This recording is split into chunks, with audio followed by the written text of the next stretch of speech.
Hello, everyone. I'm back to provide you with the summer market update, where we review the current state of the markets and discuss new developments in the financial world. As always, please remember this is not personalized financial advice, and it's essential to consider your unique financial situation and speak to us before making a major decision. So let's start things off this time with something a little bit new and exciting, shall we? On April 1st of this year, Canada launched the First-Time Homebuyers Savings Account, or the FHSA. This is a new registered savings vehicle that is supposed to help first-time homebuyers contribute up to $40,000 for a new home. Now, is that enough? Especially considering the state of the markets in my home province of BC? Probably not, but it's a fine start. Now let's do a quick one-on-one on what it is so that you can be better equipped if it comes up in conversation with your kids or spouse or whomever.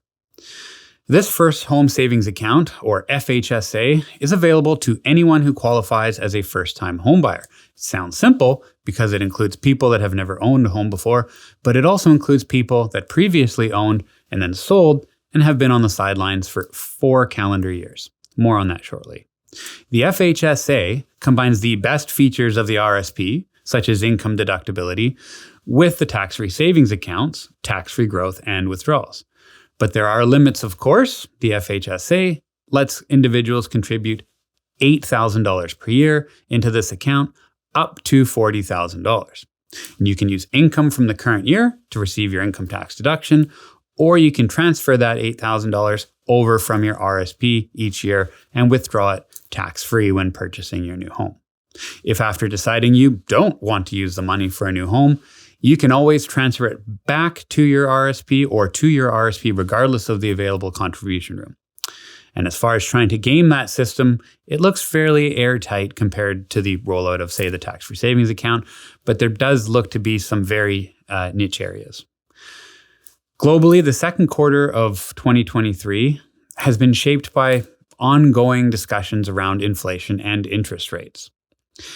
If it sounds like we're a bit of a broken record talking about it over the past year, you'd be right. This may seem familiar because I've talked about it in the last 4 quarterly update videos. And this is still the focus, as inflation and interest rates are ingrained into the majority of the economic indicators that we use to try to evaluate the health of the global economy.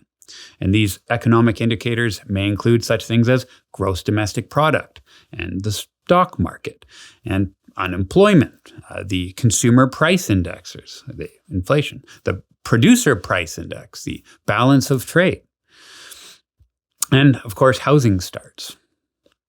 So if you repeat that list back to yourself and you think about what inflation and interest rates are being integrated with them, you can see why we've been a bit of a broken record about this issue, and we spend a lot of time evaluating it because it's pretty darn important.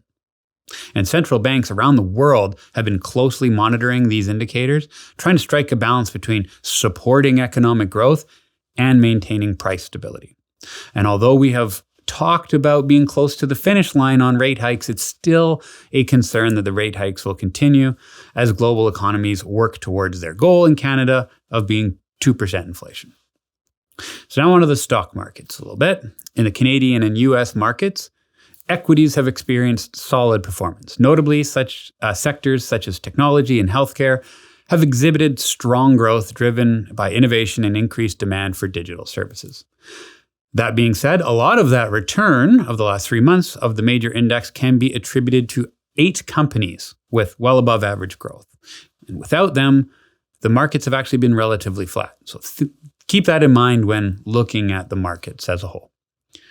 So FYI, all of our model portfolios hold these sectors as well. And along with some of the great work from our portfolio managers and industry experts, the results of this has caused our personalized model portfolios to be significantly outperforming benchmarks. Benchmarks, FYI, is the same type of funds or investments that we could compare against. While we are happy to report that our models are doing very well, this does not mean that we are kicking up our feet to relax. Quite the contrary, actually. We are in the process of evaluating some conservative adjustments that we want to make to our models to help further that solid performance and enhance the downside protection in case things go bad again. And we will be rolling out these changes in the coming weeks and months ahead. So look for a call.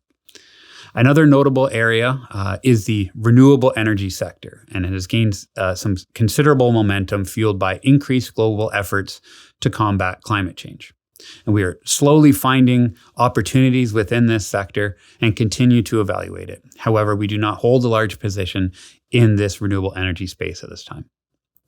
And while specific sectors have outperformed year to date, it's always important to remember that market conditions change rapidly, and diversification across the sectors and assets is a vital for long-term success. And that's it. That's my update. If you have any specific questions or concerns regarding your investments or other financial matters, please don't hesitate to reach out to me. Your financial well-being is my number one priority. I'm here to assist every step of the way. So thank you for your trust and for allowing me to be a part of your financial journey. Wishing you continued success and prosperity. Have yourself a great rest of the summer, and we'll see you in our next update. Cheers.